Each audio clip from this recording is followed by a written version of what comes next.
2026. Ayan, next year, national budget.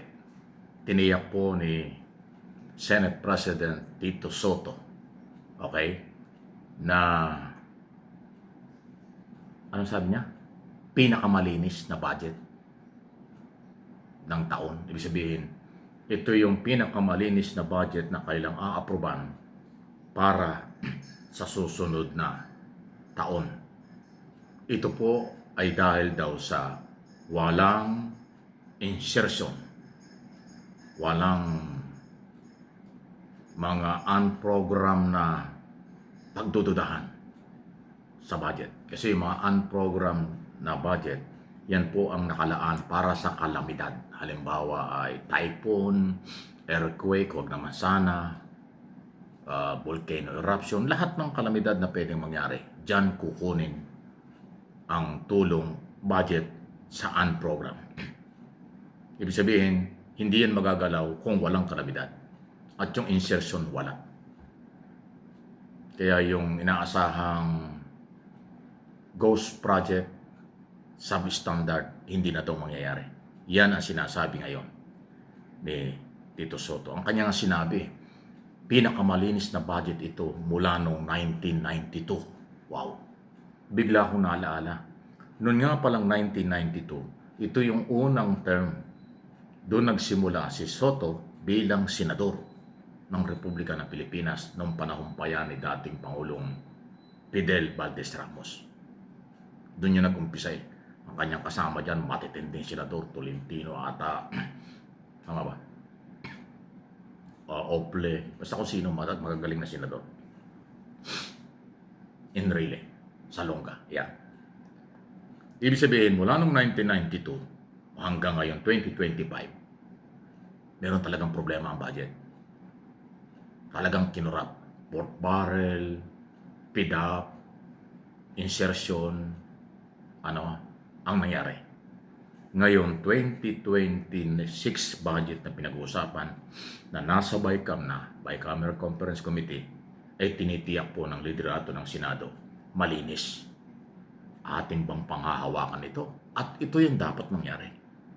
Kasi malawakang reforma ang gusto ng Pangulo sa budget. Ayaw niya na maulit ang dekada na graft in corruption sa national budget. Lalo na itong na-discover, talagang trilyon. Excuse me po. Talagang pinagpiestahan ng mga politikong kahaman sa pera. Congressman, senador, noon at ngayon. At mga kontraktor. Alam naman natin kung ano nangyari. Bulgara na. Nabulgar na. So, pero huwag tayong magkumpiyansa na yan ay mangyayari. Asahan lang natin. Iba yun eh. Asahan lang natin na mangyayaring malinis. Pero huwag tayong magkumpiyansa. Ibig sabihin nito, magbantay tayo. Pag doon sa inyong mga distrito, sa inyong mga probinsya, sa inyong mga lugar, mayroong ghost project ulit na mangyayari, substandard na project para sa susunod na taon, isumbong nyo.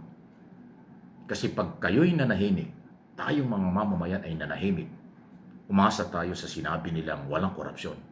Aba, delikado yun. Ang pagpapatunay na walang korupsyon at magiging malinis ang budget ay pag wala tayong nakitang substandard at ghost project. Ibig sabihin, pag mayroong project yan, dapat mayroon ginagawa at ginawa. Pag may sinabing project yan, tapos wala namang ginawa, ghost project yun. Dapat wala nang ganon. At ang mga mamamayan maging vigilant sa pagbabantay sa mga proyekto ng gobyerno, especially ang Department of Public Works and Highway. Yan po yung ating hinihiling sa inyo at yan ang ating dapat gawin.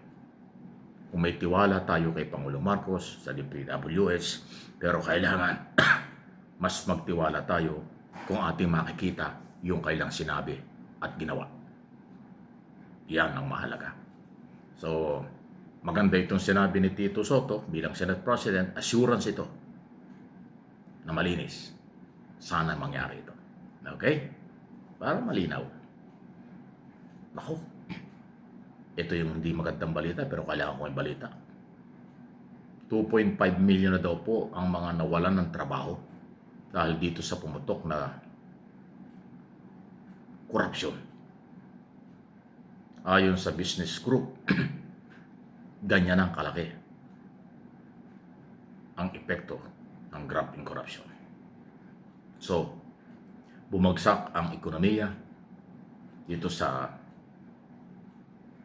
third at saka fourth quarter ng taon kasi nag-umpisang i-expose ng Pangulo ang korupsyon July. Tama-tama, July, kalahating taon ng 2025. So yung third at fourth quarter, apektado talaga. Natural lang yun. Mayroong negatibo talaga. Ito yung sakripisyo. Dahil nag-alanganin ang mga negosyante, naputol ang mga negosyo nila, lalo na yung may business sa gobyerno. Dahil siyempre may korupsyon. Ako man eh. Kung ako negosyante at may business ako sa gobyerno, titigil ko talaga dahil may korupsyon pala. So apektado automatic manggagawa.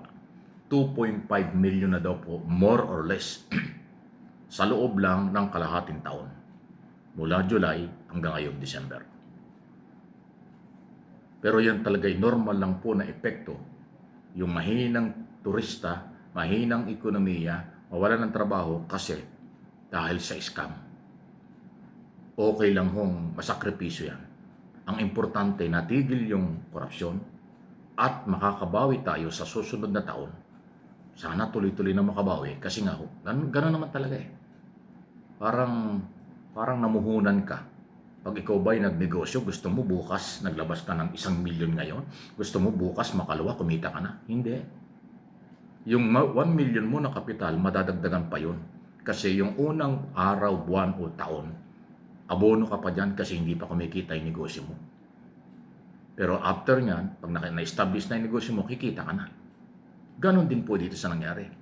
Isinakripisyo ng Pangulong Marcos na mawalan ng trabaho yung iba, mawala yung negosyo, bumagsak ang negosyo, mawala ang mga turista, kasi epekto yan ng kanyang expose na mayroong korupsyon sa gobyerno. Isinakripisyo yan, pero ang maging kapalit niyan, ginhawa. Mawala ang korupsyon para sa dating na araw, madodoble, matriple ang turista, kapitalista at trabaho. Ganon po yun. Huwag kayong mag-alala. Kasi kaya ko ito pinapaliwanag na ganito. Hindi ako taga-gobyerno, hindi ako spokesman ng gobyerno. Kasi ginagamit na po ngayon ng mga anti-Marcos. Mga Duterte group, ayan, bagsak ang ekonomiya, bagsak ang turista, maraming walang trabaho. Natural, normal lang yon. Kasi ipinatigil ang kalokohan eh. Ayan ang gusto nyo. Tuloy-tuloy ang nakawan. Sa pera ng bayan, para hindi mawala ng trabaho yung tao, para gumanda ang ekonomiya at dumami ang turista. Pero tuloy ang nakawan. Gusto nyo yung ganon? Di ba mali yun? Mas maganda ito. Sakripisyo ilang araw, ilang linggo, ilang buwan. Pero pagkatapos ng maipatigil ang korupsyon, take off ulit yan.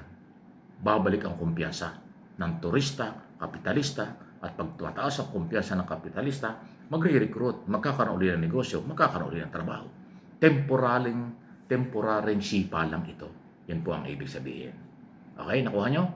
Kaya huwag kayong maniwala doon sa masyadong negatibo ang sinasabi, sinasakyan ito na para pabagsakin ng gobyerno. Hindi nila alam at hindi nila ipinapaliwanag o ayaw nilang ipaliwanag itong sinasabi ko kasi normal lang itong ganitong nangyayari. Maghirap ka pansamantala pero babawi ka tuloy-tuloy kaysa sa tuloy-tuloy ang paghihirap. Marami hong mapanlin lang eh. Kaya ako nagpapaliwanag ng ganito. Paki-like and share po ninyo for information sa ating mga Pilipinong matitino sa buong mundo.